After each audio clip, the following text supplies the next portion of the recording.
আচ্ছা, আপনি বলছিলেন যে ফিরে গিয়ে আপনারা ওই যেখানে উঠলেন, হাই স্কুলের ওখানে উঠলেন, ওখানে কি হানাদার বাহিনীর ক্যাম্প ছিল? ওখানে বাবুর্চিখানা আছে, বাবুর্চিখানা ছিল, ওখানে কি ওরা থাকতো? থাকতো এইসব মোর্চা বোঝেন না, বাংকার বোঝেন না, হ্যাঁ হ্যাঁ হ্যাঁ। ওরা তো ঘরে থাকতো না। ও আচ্ছা, বাংকার বাংকার। বাংকার খুলে এক এক বাংকার থাকবে, ওখানে রান্না বাড়া হতো, ওখান থেকে ওই বাংকারে পৌঁছে যেত। আচ্ছা আচ্ছা, ওই বাংকারে বাংকারে পৌঁছে যেত, রান্না বাড়াটা ওখানে হতো। মেয়েদের উপর যে অত্যাচারটা করতো, এটা কোথায় করতো? এখন যেটা দেখলাম ওই স্কুলে করছে। ওই স্কুলে মেয়েদেরকে কি ওখানে রেখে দিত এনে? এটা দিত, দিয়ে ওখানে অত্যাচার করে মেরেও ফেলে দিছে? ও আচ্ছা। বাবা একটা জাত ট্রাক বলেন না, হুম। বলছে তো বাঙালির আচ্ছা, গোষ্ঠী মেরে যাবো, হ্যাঁ। বাঙালি পয়দা, পাঞ্জাবি পয়দা করতে যাবো। এখন হুম।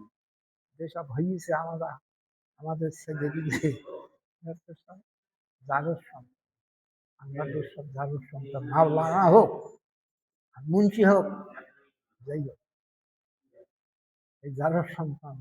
তা এদেরকে এই যে মেয়েদেরকে নিয়ে আসতো, এদের তো রাজাকারদের সহযোগিতায় নাকি?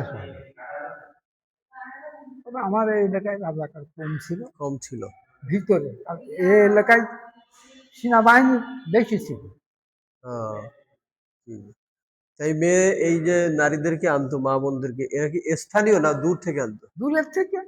ও, এই এই এলাকার না, এই এলাকার মেয়েরা না, দূরের মেয়েদেরকে ধরে নিয়ে আসতো? সবাই তো একরকম মা বাপ, জি। সব আর্মি কি একরকম? না সবাইকে একরকম খাসিয়ত? না, সেটা আপনারা দেখছেন, আপনারা বলবেন সবাই একরকম ছিল সবাই কিনা। একরকম, কারণ আল্লাহ বলতে কেউ হুম। অল্লাহ করে না, হুম। আবার কেউ ভয় করে। কেউ ভয় করে। আপনার ডিপার্টমেন্টে জি জি জি। আপনি সবই, সব ঠিক। এরকম সব জায়গায় আছে। ও, আচ্ছা, তারপরে কি হলো? 5 তারিখের পরে কি হলো? তারপর 5 তারিখের পরে এখন ওই আমদানিরা জাহাজ চলে গেল, চলে গেল। 5 তারিখে আচ্ছা, এর মধ্যে একটা পাঁচ প্রশ্ন, সেটা তারিখে হলো যে 5 তারিখে ভোর রাত্রে 5 তারিখে। ভারতের সাথে যখন পাকিস্তানের সরাসরি যুদ্ধ শুরু হলো, হ্যাঁ, তখন কোনো পরিবর্তন দেখলেন যুদ্ধের গতি প্রকৃতির? আগে তো মুক্তিযুদ্ধের সাথে চলছে। যখনই এমনি তো আমরা গেলাম, হ্যাঁ। আমাদের প্রধান আমাদের এলাকার কথা বলতে আমাদের, হ্যাঁ, আপনাদের এলাকার কথা জিজ্ঞেস করছি। আমাদের যারা ছিল তারা বর্ডারে ছিল, যেমন বয়রাই ওখানে ইতিহাস, হ্যাঁ। ওখানে জি। এই যে আমাদের পেট্রাপোল ইন্ডিয়ার ভিতরে। আচ্ছা, ঠিক আছে, হ্যাঁ। আর এই যে আমরা যারা আপনারা যারা, গেরিলা, হ্যাঁ। যাই গ্রামগঞ্জে থাকতাম। এখন যখন ওই শুরু হয়ে গেল, হ্যাঁ। ইয়ে দিয়ে দেবে স্বীকৃতি। স্বীকৃতি, আচ্ছা তখন ইন্ডিয়ান বাহিনী আমাদের সাথে গেল। আচ্ছা, ঠিক আছে। ওরা ওদের যত গাড়ি ঘোড়া হ্যাঁ, আছে আসলো, সমস্ত সব ঢুকলো। ঢুকে গেল। ঢুকে যশোর ক্যান্টনমেন্ট কবে গেলেন? ওই 6 তারিখ। মাঝখানে ওই যে আপনার ভাঙা ছিল নাভারোডের ব্রিজ, ওসবগুলো যে ওই 6 তারিখের ভিতরে ওরা ঠিক ওদের করলো? তো সব রেডিমেড। আচ্ছা, ওই রেডিমেড। যে ব্রিজ তৈরি করার জন্য জি। যে রোবট, ও, বুঝলেন না, এগুলো ছিল। তারপর ওই ব্রিজ তৈরি করা, হুম। এর আলাদা ইঞ্জিনিয়ার আছে। আচ্ছা, তাহলে আপনারা ক্যান্টনমেন্টে গেলেন 6 তারিখে। 6 তারিখ, 6 তারিখে ওরা কি সারেন্ডার করলো? ওরা 6 তারিখ সারেন্ডার না, ওরা 6 তারিখ সারেন্ডার আমাদের এখানে 6 করেনি? তারিখ হয়নি, 6 তারিখ হয়েছে ঢাকায়। তা ওরা কি করলো তাই বলছিস না? ঢাকায় তো 16 তারিখে হয়েছে, হ্যাঁ, 16 ডিসেম্বর 16 ডিসেম্বর। এরা তখন যুদ্ধে আছে, এরা আছে। গিয়ে ওই শিরোমণি ও। ওই দিকটা ওই ঝিনাদা কালীগঞ্জ অমনি নড়াল হইয়ে হুম। ওরা সব খুলনা এই সব পদ্মা পার হতে পারেনি, ও বুঝলেন। আচ্ছা আচ্ছা, ওরা ক্যান্টনমেন্ট ছেড়ে দিয়েছে? ক্যান্টনমেন্ট আর ঢুকতে পারে, ক্যান্টনমেন্ট আগে থেকে এইসব ডিফেন্সে চলে গেছে, সে তো এখানটা চলে থেকে আসছিল। ওরা আর ক্যান্টনমেন্ট ঢুকতে পারে। ওই ক্যান্টনমেন্ট আমাদের একটা জিনিস, এখান থেকে যশোর হচ্ছে 35 মাইল, জি। আর বয়রার থেকে ক্যান্টনমেন্ট হচ্ছে 12 মাইল। হুম? 12 মাইল কোন ক্যান্টনমেন্ট? লাহোর ক্যান্টনমেন্ট।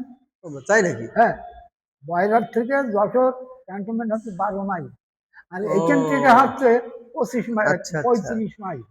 ও তার জন্য জি জি जिज्ञासा করছি, उस्ताद हमारा मुल्क आजाद होगा?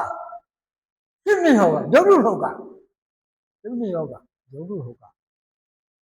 আচ্ছা तुम एक মানে जल में यही सोचो, जो काम वो खान साहब किया, कोई धर्म में यही काम है। কারণ সে যে কাম করেছে হুম কোন ধর্মে সহ্য করবে না সহ্য করবে না।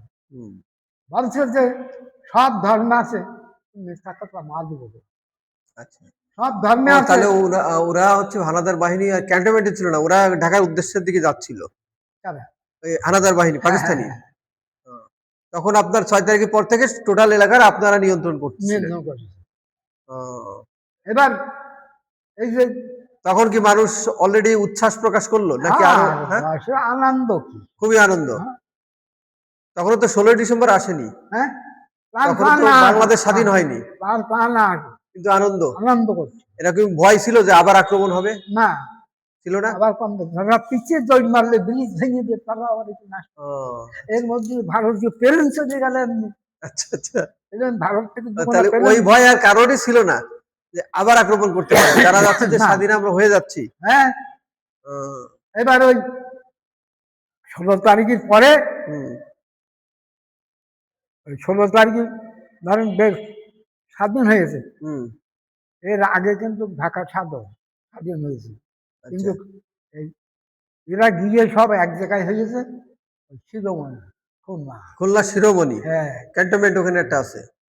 এই জন্য এই দিকটা যাহা দিকটা ওদিকটা আমাদের জমির যে বাহিনী ছিল তারা নৌবাহিনীর ওই সাইড হ্যাঁ হ্যাঁ ওরা সব অমনি ঘিরে দিয়ে ঘেরুয়া করেছে। এদিকটা শুধু ধর ক্যান্টনমেন্ট আমাদের আয়াত পেয়েছে। আয়ত্তে এসে গেছে। হ্যাঁ হ্যাঁ, হুম, আমাদের ইতিহাস বলেন আর সেনাবাহিনী বলেন জি সব আসে পদ্মার গেছে। এপারে আর ভয় নেই। ভয় নেই। আচ্ছা তাহলে ওরা শিরোমণি আশ্রয় নেওয়ার কারণ কি?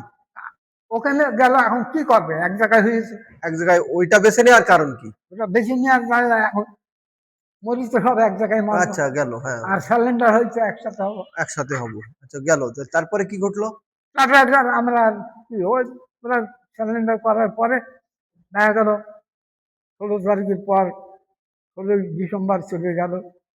তারপরে যে কদিন থাকবে এইভাবে যাতে যাতে 10 তারিখে বঙ্গবন্ধু দেশে থেকে আসবে জানুয়ারি। 16 ডিসেম্বর হলো আপনার যে আত্মসমর্পণ করলো, সেই আত্মসমর্পণ আম, তখন তো আমাদের পক্ষে একে খন্দকার ছিলেন মনে হয়, ভারতের যেটা জগৎ সিং অরোরা ছিলেন, তাই তো?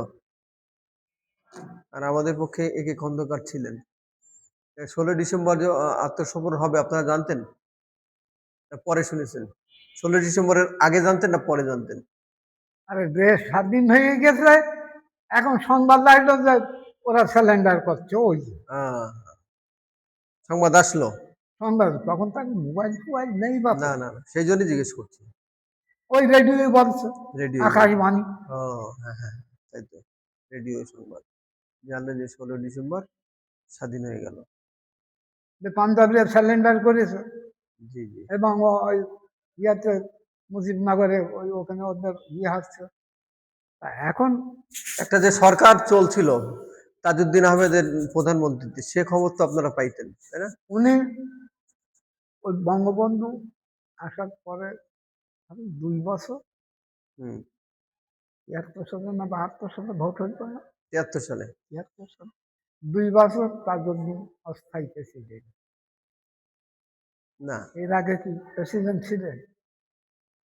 তাজউদ্দিন আহমেদ তো মুক্তিযুদ্ধকালীন সময় প্রধানমন্ত্রী ছিলেন। হ্যাঁ, প্রধানমন্ত্রী অস্থায়ী না, অস্থায়ী প্রেসিডেন্ট ছিলেন সৈয়দ নজরুল ইসলাম, প্রেসিডেন্ট। প্রেসিডেন্ট ছিলেন বঙ্গবন্ধু শেখ মুজিবুর রহমান, আর তাজউদ্দিন আহমেদ ছিলেন প্রধানমন্ত্রী, প্রধানমন্ত্রী আর অস্থায়ী রাষ্ট্রপতি ছিলেন নজরুল ইসলাম। নজরুল ইসলাম। পরবর্তীতে প্রধানমন্ত্রী বঙ্গবন্ধু এসে বললেন আমি প্রধানমন্ত্রী হব, এবার প্রধানমন্ত্রী হলেন। তখন প্রধানমন্ত্রী হতে গেলে ওই ইলেকশন দিতে হবে, গণভোট। আর এই গণভোটে উনি পাশ করলেন কেন? আচ্ছা কথা বলে নেন।